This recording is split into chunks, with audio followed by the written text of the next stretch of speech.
बांग्लादेश से घुसपैठ सबसे ज्यादा पश्चिम बंगाल के रास्ते होती है। इसके लिए पूरा गैंग बना हुआ है जो बांग्लादेश से लाने, फर्जी डॉक्यूमेंट्स बनवाने और किसी शहर में सेटल करने तक का काम देखते हैं। यह गैंग कई मॉड्यूल के अंदर बटा हुआ है। इसका एक सिरा बांग्लादेश से जुड़ा होता है और बाकी सिरे इंडिया में रहकर काम करते हैं। घुसपैठ गिरोह का पहला मॉड्यूल बांग्लादेश में होता है। इस मॉड्यूल का काम उन लोगों को आइडेंटिफाई करना होता है जो कमाने के लिए भारत जाना चाहते हैं या किसी मजबूरी के चलते बांग्लादेश छोड़ना चाहते हैं। वो इन लोगों से मोटी रकम लेकर अवैध तरीके से बॉर्डर क्रॉस करा देते हैं, डंकी रूट से भारत की सीमा तक पहुंचाते हैं। बांग्लादेश से आए घुसपैठिए भारत में एंटर करते ही सबसे पहले भारत में मौजूद अपने एजेंट से कांटेक्ट करते हैं और इसी एजेंट को मॉड्यूल नंबर 2 माना जाता है। यह बांग्लादेशी एजेंट के कांटेक्ट में भी होता है। भारत में मौजूद मॉड्यूल नंबर 2 घुसपैठियों को बॉर्डर से लेकर पास के किसी रेलवे स्टेशन, बस स्टैंड तक पहुंचाता है। यहां से घुसपैठियों को या तो कुछ दिन ग्रामीण इलाकों में रखा जाता है या फिर कोलकाता भेज दिया जाता है। जैसे ही घुसपैठिए कोलकाता पहुंचते हैं, घुसपैठ गैंग का मॉड्यूल नंबर 3 एक्टिवेट हो जाता है और यहीं से अलग अलग राज्यों में घुसपैठ का ब्लूप्रिंट तैयार होता है।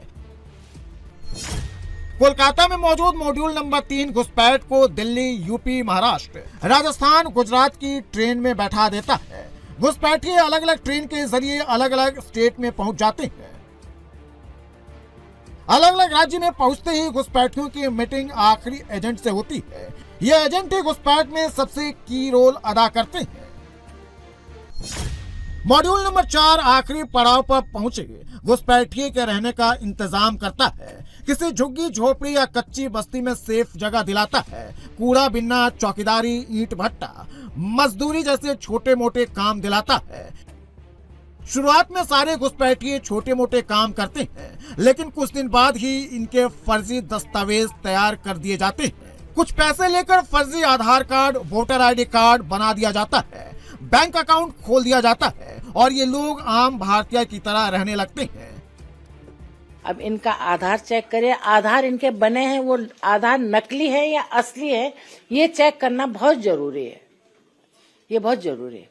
मुझे लगता है कि पूरे लखनऊ शहर में जहां जहां मैंने जांच की है, बबरेटा गांव ही बताते हैं। तो बबरेटा गांव के जब मैंने गूगल सर्च किया तो बहुत बड़ी जनसंख्या नहीं है, बॉर्डर पे लगा छोटा सा गांव है, लेकिन वहीं का सब आधार बन करके यहाँ आए, तो इसकी जांच करना बहुत जरूरी है।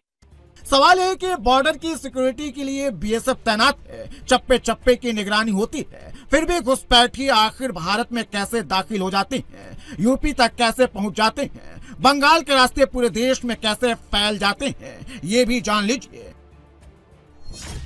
भारत बांग्लादेश के बीच कुल बॉर्डर 4096.7 किलोमीटर लंबा है। इनमें से 3232.7 किलोमीटर बॉर्डर की फेंसिंग हो चुकी है।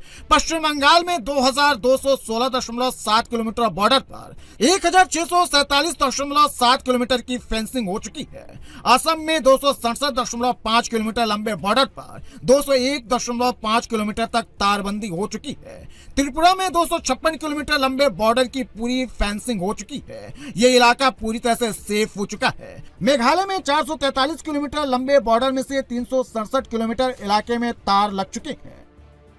घुसपैठ हो रही है भारत बांग्लादेश की सीमा से। वहां पर कुल 2216 किलोमीटर बॉर्डर है। इसमें से 1653 किलोमीटर बॉर्डर बन चुकी है। अब 563 कहां बाकी रही है मान्यवर मालूम है? केवल और केवल एक राज्य बंगाल। आसाम का पूरा हो गया, मेघालय का पूरा हो गया, त्रिपुरा का पूरा हो गया, जम्मू कश्मीर का पूरा हो गया, पंजाब का पूरा हो गया, राजस्थान का पूरा हो गया, गुजरात का पूरा हो गया। खाली बंगाल का बाकी रखा।